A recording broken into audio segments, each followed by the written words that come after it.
Hai Sobat Rebahan, selamat datang di channel hiburan kaum rebahan.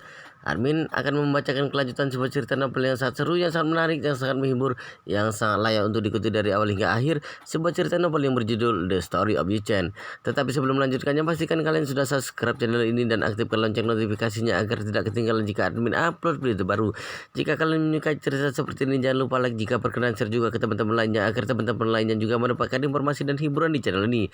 Baik, kita lanjutkan di part ke-522 bertepatan dengan bab ke-2524.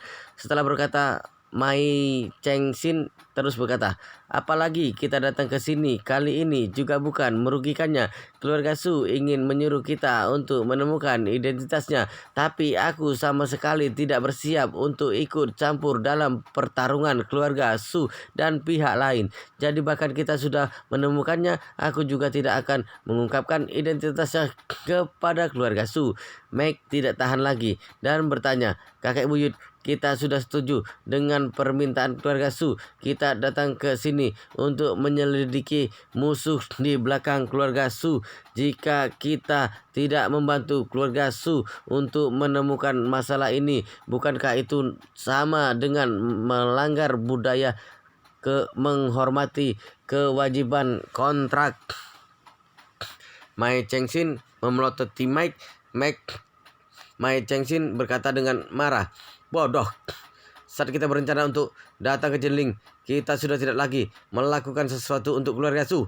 Setelah berkata, Mai Cheng Xin terus berkata, sebenarnya tujuanku datang ke Jinling adalah ingin menemukan tokoh hebat ini, tapi aku tidak melihat apakah kita bisa menemukan peluang dari tokoh hebat ini. Kalau tidak, jika hanya karena keluarga Su ingin melawan tokoh hebat ini, kemudian menyuruhku untuk menemukan tokoh hebat ini, bagaimana mungkin aku akan setuju? Menyuruhku untuk melawan pria yang memiliki nasib untuk menjadi naga asli. Bahkan jika memberi banyak uang untukku, aku juga tidak akan setuju. Setelah itu Mai Cheng Xin berkata lagi, jika kita benar-benar menemukan tokoh hebat ini, meskipun aku tidak akan mengungkapkannya situasi tokoh hebat ini kepada keluarga Su, tapi aku pasti akan mengembalikan uang yang diberikan oleh keluarga Su kepadaku. Anggap saja aku melakukan setengah masalah ini untuk keluarga Su secara gratis. Meg berkata dengan canggung, pelanggaran kontrak untuk sementara waktu juga merupakan salah satu bentuk kurangnya budaya menghormati kewajiban kontrak. Jika seorang tidak memiliki reputasi, bagaimana bisa membangun diri di dalam masyarakat di masa depan? Mai Cheng Xin mengingatkan sambil menggelengkan kepalanya dengan tidak berdaya. Kamu harus ingat bahwa semakin percaya dengan nasib dari Feng Shui, maka semakin tidak bisa melawan nasib. Pihak lain memiliki nasib untuk menjadi naga asli. Orang-orang seperti kita pasti bukan saingannya. Jadi tidak peduli apapun yang terjadi, kita tidak bisa berdiri di depannya. Apakah kamu sudah mengerti? Meg mengangguk dengan lembut. Aku sudah tahu, kakek buyut. Mai Cheng Xin bersenandung kemudian berkata, baiklah, ayo kita cari tempat untuk makan siang. Kemudian kita datang untuk berjalan-jalan lagi di sore hari. Saat menghadap Mai Cheng Xin dan Meg, Yu-Chen sama sekali tidak terlalu menganggap penting. Tidak peduli merupakan master Feng Shui atau master metafisika, selama mereka memiliki permusuhan terhadap Yu-Chen, maka Yu-Chen akan membuat mereka menghilang selamanya. Selain itu, Yu-Chen juga tahu dengan sangat jelas, meskipun dua orang ini jauh lebih kuat dari orang biasa, tapi jika dibandingkan dengan Yu-Chen, mereka masih sangat lemah. Jika benar-benar ingin bertarung, kekuatan mereka juga tidak akan lebih kuat dari Yu Jinghai. Jadi Yu-Chen memusatkan perhatian di tubuh He Jikyu. Yang Yu-Chen berharap bahwa He Jikyu bisa memberikan jawaban yang pasti untuk dirinya sendiri secepat mungkin. Jika seperti ini, selama He Jikyu datang ke Jinling, Ye Chen bisa segera mendirikan perusahaan pelayaran laut dan mulai bisnis di ini. Pada hari itu, Ye Chen pasti akan membuat keluarga Su menjadi semakin tidak nyaman. Setelah selesai mengajar, He Yuanjing kembali ke kantor. Begitu melihat Ye Chen, He Yuanjing segera bertanya kepada Ye Chen, "Ye Chen, apakah GQ sudah membalas pesanmu?" Ye Chen menggelengkan kepala. "Belum dibalas, Paman He. Bukankah GQ sudah mengatakan bahwa tidak ada jaringan saat meninggalkan pangkalan? Jadi GQ baru bisa berkomunikasi dengan dunia luar setelah kembali." He Yuanjiang mengangguk dan menghela napas. He Yuanjiang berkata, "Saat mengajar tadi, mata kananku terus berdenyut. Aku merasa bahwa ini bukan pertanda baik. Jadi hatiku merasa sangat khawatir." Ye Chen berkata sambil tersenyum, "Paman He, Anda jangan terlalu khawatir. Sekarang Anda menunggu kabar JQ dengan sabar saja. Tempat mereka lebih cepat 6 jam dari tempat kita. Jika mereka kembali pada pukul 8 malam waktu setempat, maka tempat kita sudah subuh. Jadi kamu menunggu dengan sabar dulu. Jika ada kabar di malam hari, aku akan menghubungimu di saat-saat pertama." He Yuanjiang berkata dengan tidak berdaya. "Sekarang juga tidak memiliki cara yang baik. Kita hanya bisa menunggu." Setelah berkata, He Yuanjiang segera berkata kepada Ye Chen, "Ayo Ye Chen, aku sudah memesan tempat duduk di Gapura Jinling yang dekat dengan sekolah. Kita pergi ke sana untuk makan siang." Gapura Jinling merupakan restoran lokal otentik yang ada di Jinling. Gapura Jinling memiliki banyak cabang di Jinling. Gapura Jinling secara khusus memasak masakan khas di Jinling. Gapura Jinling sangat disukai oleh penduduk setempat. Begitu tiba di depan Gapura Jinling, He Yuanjiang memperkenalkannya kepada Ye Chen. "Nenek moyangku dari 3 generasi merupakan penduduk asli Jinling. Sejak aku lahir hingga tumbuh menjadi remaja, aku juga terus tinggal di Jinling. Kemudian pergi ke Amerika Serikat untuk melanjutkan studi sehingga langsung menetap di Amerika Serikat. Setelah meninggalkan Jinling selama puluhan tahun, aku baru kembali untuk tinggal. Dalam waktu dekat-dekat ini, seketika merasa bahwa makanan khas di kampung halaman benar-benar sangat menggoda. Tidak peduli seberapa banyak kamu makan, kamu sama sekali tidak akan merasa bosan. Meskipun kantin di sekolah menyediakan berbagai makanan secara gratis, tapi setiap harinya aku tetap akan datang ke sini untuk makan makanan khas di Jinling."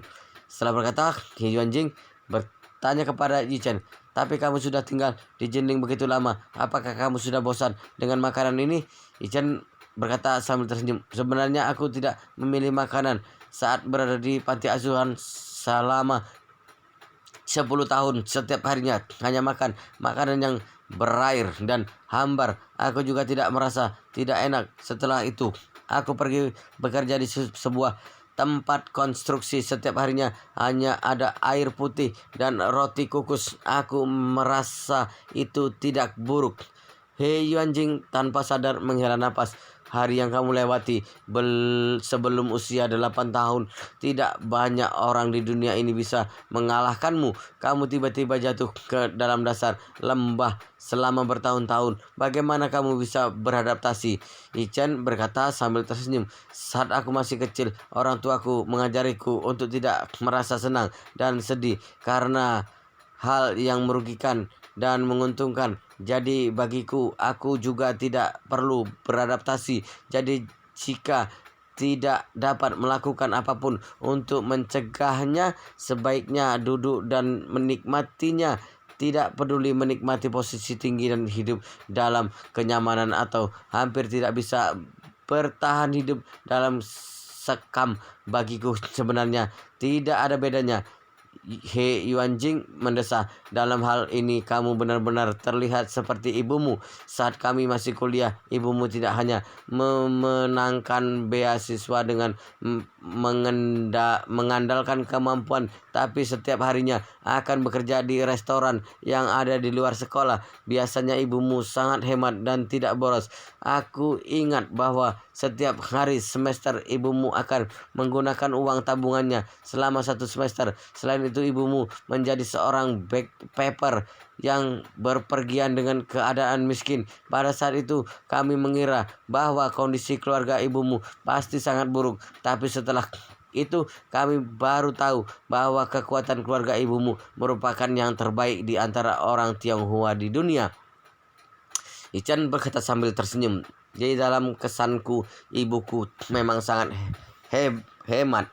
Biasanya ibuku selalu mengajariku untuk menghemat dan tidak boleh boros saat makan. Bahkan sebutir nasi pun tidak bisa ditinggalkan. Ini juga sangat mirip dengan ayahku. Sebenarnya mereka berdua sama sekali tidak memiliki pendapat terhadap urusan apapun. He Yuanjiang langsung mengangguk. Jadi orang tuamu baru bisa bersama saat mereka seharusnya bertindak sembrono di waktu muda. Mereka sudah melepaskan diri dari pengejaran materi dan kepentingan vulgar. Tidak seperti kita saat muda, setiap harinya berpikir untuk menghasilkan uang dan mendapatkan ketenaran. Setelah berkata, He Yuanjiang berjalan masuk ke dalam hotel dulu, kemudian membuat gerakan tangan silakan ke arah Yichen. Yichen segera ikut di belakang He Yuanjing. Saat ini lobi di lantai pertama yang ada di dalam hotel sudah penuh dengan keriuhan suara. Restoran khas di Jinling sangat mirip dengan kedai kopi di Yanjing. Pada dasarnya, lantai pertama merupakan lobi. Banyak meja diletakkan di sini. Kemudian juga ada banyak orang. Jadi lingkungannya cukup kacau. Tapi kebanyakan orang suka perasaan yang kacau seperti ini. Selain itu, di tengah lantai pertama masih ada panggung yang kecil, secara khusus membiarkan orang menyanyikan opera tradisional. Saat ini kebetulan ada 2 aktor yang menyanyikan opera Kongo di atas panggung. Setelah He Yuanjiang masuk, He Yuanjiang langsung menunjuk tangga dan berkata kepada Yichen, Yichen, aku sudah memesan tempat duduk di lantai 2. Lantai 2 lebih tenang. Ayo kita naik ke lantai atas saja. Oke. Setelah tiba di lantai 2, lingkungannya sedikit tenang. Begitu melihat mereka berdua naik ke atas, seorang pelayan bergegas kemari dan berkata dengan sopan, Profesor He, Anda sudah datang ya? He Yuanjiang mengangguk. He Yuanjiang berkata sambil tersenyum, aku tetap memesan tempat yang lama. Aku sudah menyapa dengan manajer kalian. Pelayan berkata, manajer kami sudah memberitahu saya. Kalian berdua ikut dengan saya juga. Tempat duduk yang dipilih oleh He Yuanjiang adalah tempat duduk yang dekat dengan jendela. Meja persegi berukuran kecil yang terbuat dari kayu. Keempat sisinya dapat menampung 4 orang.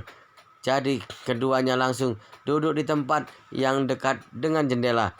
He Yuanjiang mendorong menu ke arah Yichen, kemudian berkata pada Yichen, Yichen, kamu memesan makanan saja. Lihat apa yang ingin kamu makan. Yichen melambaikan tangannya. Yichen berkata sambil tersenyum, Paman He, sebaiknya kamu yang memesan saja. Aku akan makan apapun yang kamu pesan. Setelah berkata, Yichen tiba-tiba menyadari 2 sosok yang tidak asing juga duduk di dekat jendela yang tidak jauh dari sini. 2 sosok ini merupakan 2 orang yang dilihat oleh Yichen saat berada di kantor He Yuanjiang. Yichen merasa sedikit kaget, tapi malah tidak menunjukkan keanehan apapun. Hanya saja Yichen menarik kembali pandangannya yang dengan santai. Saat ini Ma Chengxin dan Meg sama sekali tidak tahu orang yang ingin ditemukan oleh mereka sedang duduk di belakang mereka. mereka datang lebih awal. Makanan sudah lama disajikan, bahkan mereka sudah mulai makan. Mike makan sambil bertanya pada Mai Chengxin, "Kakek buyut, kamu datang ke Tiongkok kali ini. Apakah kamu memiliki rencana untuk tinggal beberapa lama?" Mai Chengxin berkata sambil menggelengkan kepalanya. "Tergantung situasi. Setiap hari aku samar-samar merasa bahwa aku datang ke Jinling kali ini merupakan sebuah kesempatan. Jadi sebelum kesempatan muncul, aku tidak berencana untuk pulang." Mike mengangguk dengan lembut. Mike ingin mengatakan sesuatu, tapi setelah melihat ke sekitar, Mike menahan diri untuk tidak mengatakannya. Pada saat ini, ponsel Mai Chengxin malah berdering. Mai Chengxin melirik ke layar ponsel. Begitu melihat bahwa itu merupakan panggilan masuk dari Su Chengpeng, Mai Chengxin langsung menekan tombol jawab. Dalam panggilan itu, Su Chengpeng langsung bertanya, "Paman Mai, apakah kamu sudah menemukan siapa orang yang terlahir dari Dewa Naga?" Mai Chengxin berkata dengan tidak berdaya, "Kami baru saja tiba di Jinling beberapa jam yang lalu. Kami tidak mungkin menemukan orang itu begitu cepat." Su Chengpeng bertanya lagi, "Paman Mai, kalau begitu setelah kamu menemukan orang itu, apakah kamu memiliki kepastian bahwa kamu bisa membunuh orang itu?" Ekspresi wajah Mai Chengxin langsung berubah. Mai Chengxin berkata dengan nada yang tegas, "Aku hanya berjanji untuk membantumu menyelidiki orang itu. Masalah yang kamu katakan itu, aku tidak akan melakukannya." Su Chengpeng berkata dengan nada yang sedikit cemas, "Apa gunanya hanya menyelidikinya setelah menemukannya dan tidak bisa membunuhnya? Bukankah hasilnya tetap sama? Semalam aku mengalami mimpi buruk. Koin tembaga yang hilang sepanjang malam. Angkanya mengarah ke atas. Sialan, aku merasa sangat cemas. Jika tidak membunuh orang ini, kedepannya aku tidak bisa tidur dengan nyenyak." Mai Chengxin berkata dengan nada yang sedikit dingin, "Chengpeng, aku hanya melakukan 3 hal dalam hidupku, yaitu mengamati, menghitung, mengoreksi. Setelah menyadari masalah melalui cara mengamati dan menghitung, itu harus melakukan cara mengoreksi. Kemudian menggunakan cara yang bisa dilakukan olehku untuk membantumu memperbaiki masalah yang ditemukan olehku. Ini pasti tidak termasuk hal yang baru saja kamu katakan itu. Jika kamu ingin mencari orang untuk melakukan hal yang tak bermoral seperti itu, sebaiknya kamu mencari master yang lain saja." Su Chengpeng tiba-tiba terdiam.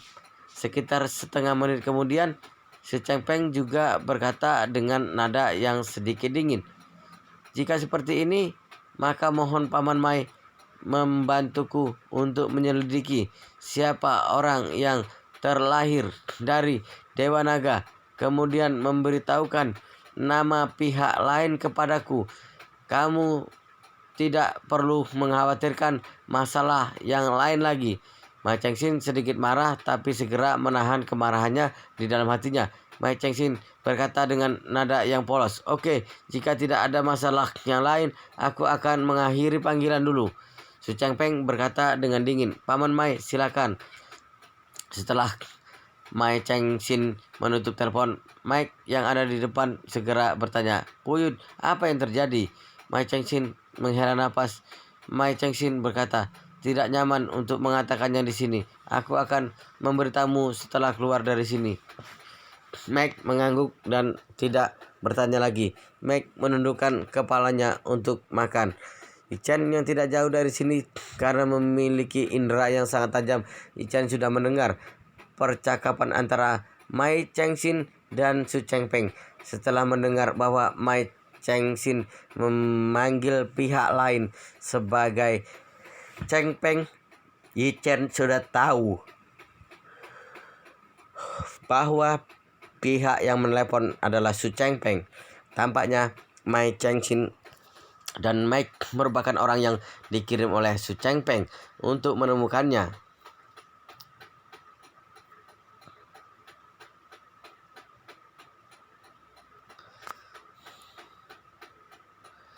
Hal yang membuat Yi Chen merasa sedikit terkejut adalah Su Changpeng malah mencari orang yang bisa melihat Feng Shui untuk menyelidikinya. Meskipun pria tua ini baru saja berbicara dengan tidak jelas di dalam telepon, tapi poin-poin penting yang disebutkan olehnya tetap memiliki arah yang sangat jelas. Seperti pria tua itu mengatakan bahwa dirinya sendiri hanya bertanggung jawab untuk mengamati, menghitung, dan mengoreksi. Ini terdengar seperti cara bicara seorang master Feng Shui. Seorang master Feng Shui memiliki peran dalam arti yang sangat luas. Seperti Perdana Menteri di zaman kuno, Master Feng Shui dapat menemukan masalah di dalam negara, kemudian dapat memberikan solusi untuk menyelesaikan masalah. Tapi Master Feng Shui bukan seorang jenderal. Master Feng Shui tidak bisa membunuh orang dan juga tidak bisa memimpin tentara untuk melakukan perang. Mungkin satu perkataan dari Perdana Menteri itu akan membuat ribuan orang mati karena perkataan itu, tapi sepasang tangan yang dimiliki oleh seorang Perdana Menteri sama sekali tidak bisa ternoda oleh darah. Tentu saja tidak semua Perdana Menteri di zaman kuno merupakan orang yang jujur. Jadi di dalam Master Feng Shui tentu saja juga ada Master Feng Shui yang membunuh orang karena kekayaan. Tapi menurut Yi Chen, pria tua yang ada di depannya seolah-olah cukup gigih. Karena pria tua menunjukkan sikap seperti ini sehingga membuat Yi Chen memutuskan untuk mengamati terlebih dahulu dan melepaskannya untuk sementara waktu. Kalau tidak, Yi Chen akan memilih untuk bertindak terlebih dahulu. Mai Chengxin juga tidak tahu bahwa orang yang memiliki nasib untuk menjadi naga asli yang ingin ditemukan oleh dirinya sendiri sebenarnya berada di restoran yang sama dengannya. Karena mereka datang lebih awal, makanan juga disajikan lebih awal. Jadi saat Yi Chen dan Hen Yuanjiang baru saja mulai makan makanan yang disajikan, Mai Chengxin dan Mei sudah membayar tagihan dan berjalan keluar dari restoran. Yi Chen sama sekali tidak menaruh terlalu banyak energi di tubuh Mai Chengxin dan Mei. Sebaliknya terus bertanya pada He Yuanjiang tentang masalah ibunya di masa lalu. Sampai sekarang ini Yi Chen hanya memahami satu sisi dari ibu, yaitu harus menjadi seorang istri dan juga seorang ibu, tapi malah tidak tahu seperti apa penampilan ibunya di sisi yang lain. Saat ini setelah mendengarnya melalui pengenalan He Yuanjing, akhirnya Yi Chen bisa membuat citra ibunya di dalam ingatan berubah menjadi semakin padat.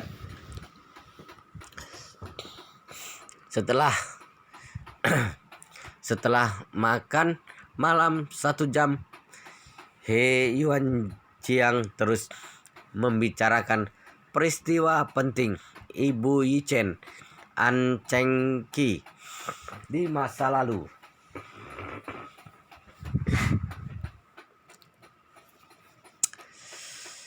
Setelah makan selama 1 jam, He Yuanjing terus membicarakan peristiwa penting ibunya Yi Chen, An Chengqi, di masa lalu. Kemudian Yi Chen tidak pernah bosan mendengarnya, bahkan tidak ingin berpergian sepanjang hari. Yi Chen akan duduk di sini untuk mendengar He Yuanjiang menceritakan masalah ibunya. He Yuanjiang membicarakannya hingga tenggorokannya menjadi sangat kering. He Yuanjiang melirik jam lagi. Sekarang sudah malam. He Yuanjiang langsung minum seteguk air. He Yuanjiang berkata pada Yi Chen, "Ais, masalah ibumu di masa lalu benar-benar tidak bisa selesai diceritakan dalam beberapa bulan. Aku menceritakannya sampai di sini dulu. Hari ini aku masih ada kelas di sore hari. Aku harus kembali lebih awal." Setelah mendengarkan ini, Yi Chen segera berkata, "Baik Paman He, kalau begitu aku tidak menunggu pekerjaanmu di sore hari."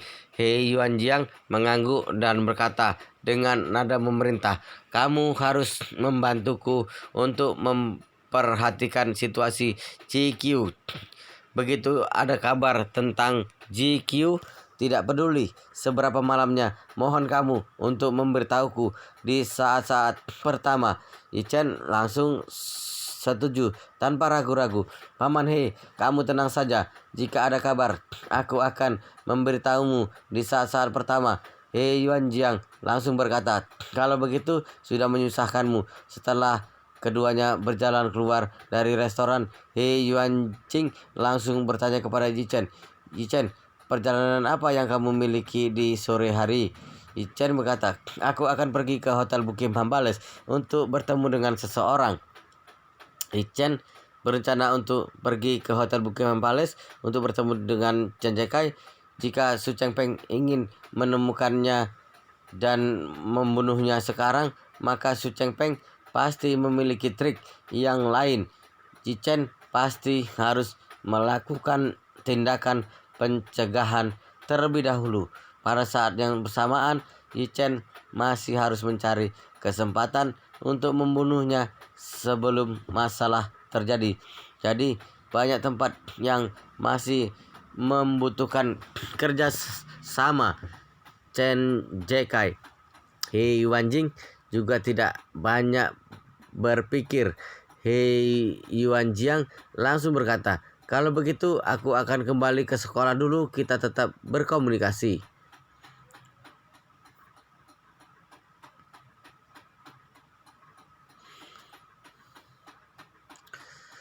Baik Paman He, He Yuanjiang baru saja pulang.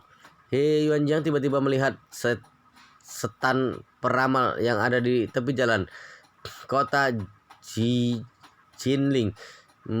Memang merupakan kota tua. Orang-orang yang ada di sini memiliki kebiasaan untuk meramal.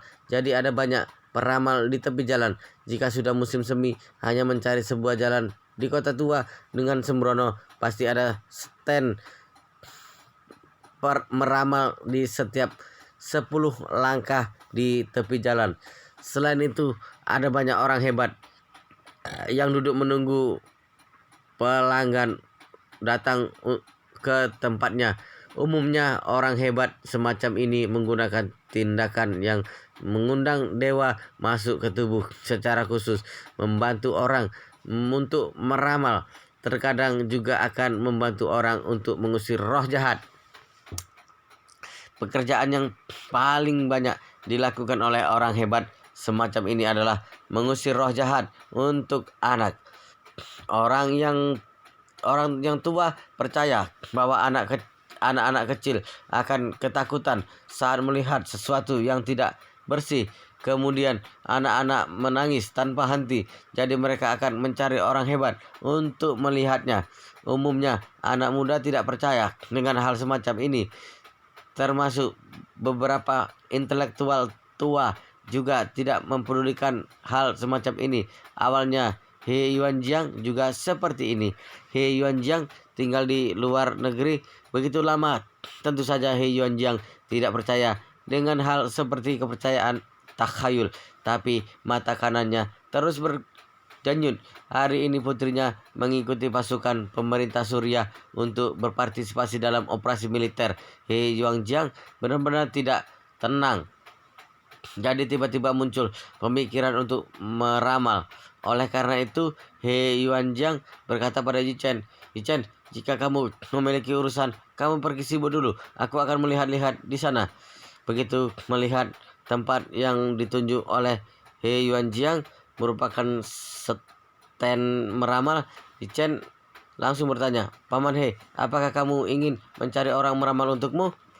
He Yuanjiang mengangguk. He Yuanjiang berkata sambil menghela nafas. Ais, sekarang aku tahu kenapa semua orang memiliki keyakinan agama. Itu pasti karena seperti aku yang begitu tidak berdaya sekarang dan benar-benar tidak tahu apa yang harus dilakukan. Jadi hanya bisa menempatkan harapan pada keyakinan agama atau kepercayaan takhayul, terutama ingin mencari kenyamanan psikologis. Yichen berkata sambil tersenyum. Bagaimanapun juga aku tidak memiliki urusan yang penting. Jadi aku menemanimu pergi ke sana saja. He Yuanjiang juga tidak banyak berpikir. He Yuanjiang mengangguk. He Yuanjiang dan Yichen langsung pergi ke stand meramal itu. Stand Saat ini orang yang duduk di depan stand meramal adalah seorang pria tua dengan kulit hitam, rambut abu-abu. Kemudian juga terlihat sedikit kurus. Pria tua itu tampaknya berusia sekitar 7 atau 8 tahun. Pria tua itu duduk sendirian di depan stand. Pria tua itu memegang canggut yang ada di bawah dagu dengan santai, kemudian memiliki aura yang sedikit bijak. He Yuanjiang datang ke depan pria tua itu. He Yuanjiang masih belum bicara. Pria tua itu langsung bertanya pada He Yuanjiang, apakah Anda ingin menanyakan nasib baik atau buruk? He Yuanjiang berkata sambil mengangguk, Aku ingin menanyakan putriku, apakah putriku aman atau tidak. Pria tua itu mendengus. Pria tua itu mendorong tabung bambu yang penuh dengan batang bambu. Pria tua itu berkata, ini kamu memikirkan putrimu.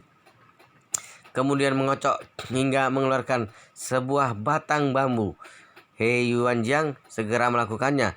Sesuai perkataan pria tua itu, He Yuanjiang memikirkan putrinya. Pada saat yang bersamaan, He Yuanjiang juga mengguncangkan tabungan bambu. Puluhan batang bambu langsung bergoyang sesuai dengan guncangan He Yuanjiang, hingga salah satu batang bambu jatuh dari tabung bambu terlebih dahulu. He Yuanjiang membuka mata. He Yuanjiang segera mengambil batang bambu itu. He Yuanjiang menundukkan kepala dan melihat tulisan di atas batang bambu itu. He Yuanjiang berkata, tiba-tiba muncul bencana alam. Tentu saja pasti ada penyebabnya. Konsekuensi buruk dari perbuatan awal. Apa maksudnya? Apa maksudnya? Pria tua itu tersenyum. Pria tua itu berkata dengan nada yang dalam, ini merupakan ramalan Qi Gongling ke-32. Jika kamu ingin mengetahui artinya, mohon membayar 500 yuan. Itu juga bisa dianggap sebagai membeli sebuah berkah. Setelah mendengarkan ini, Yi Chen langsung menyimpulkan bahwa pria tua itu merupakan pembohong. Meramal merupakan psikologi. Tahu, sedangkan memberi uang atau mendapat berkah, ini merupakan teori Buddhis. Seorang murid dari sekolah tahu pasti tidak mungkin mengucapkan perkataan seperti meminta uang dan memberi berkah. Ini seperti seorang biksu yang mengatakan bahwa orang yang menyumbangkan uang sudah bisa pergi ke surga untuk melihat Tuhan. Logika ini sama sekali tidak masuk akal. Tapi He Yuanjiang sama sekali tidak tahu beberapa hal ini.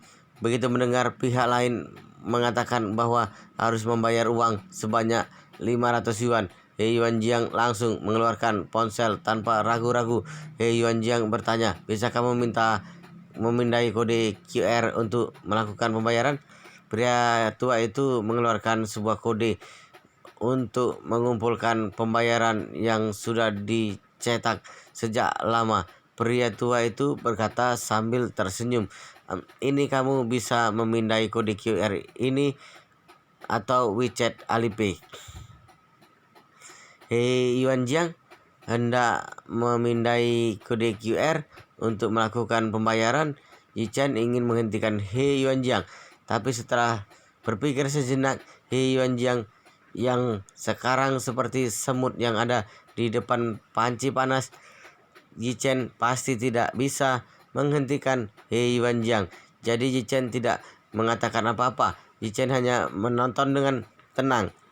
Setelah He Yuanjiang selesai melakukan pembayaran, terdengar suara notifikasi dari pria tua itu. Pembayaran WeChat sebanyak 500 yuan.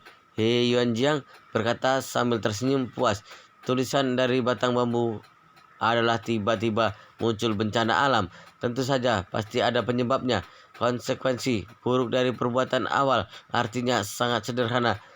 Kemungkinan besar mengatakan bahwa malam ini seharusnya tanggal 15 bulan pertama kalender lunar seharusnya penuh dengan pertunjukan kembang api dan lentera yang mempesona.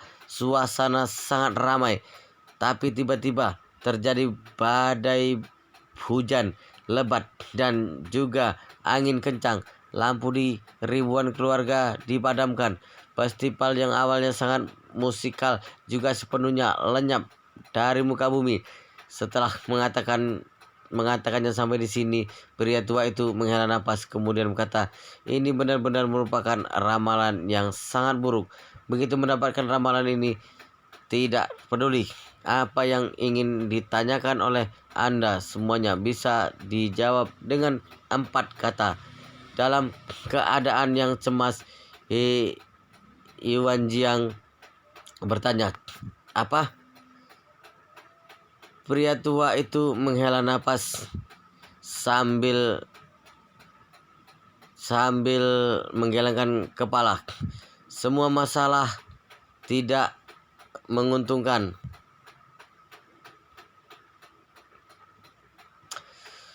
Semua masalah tidak menguntungkan.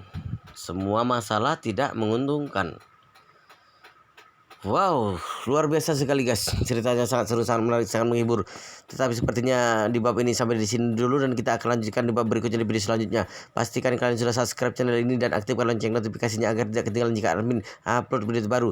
Jika kalian menyukai cerita seperti ini, jangan lupa like, jika berkenan share juga ke teman-teman lainnya agar teman-teman lainnya juga mendapatkan informasi dan hiburan di channel ini. Baik, kita lanjutkan di bab berikutnya di video selanjutnya.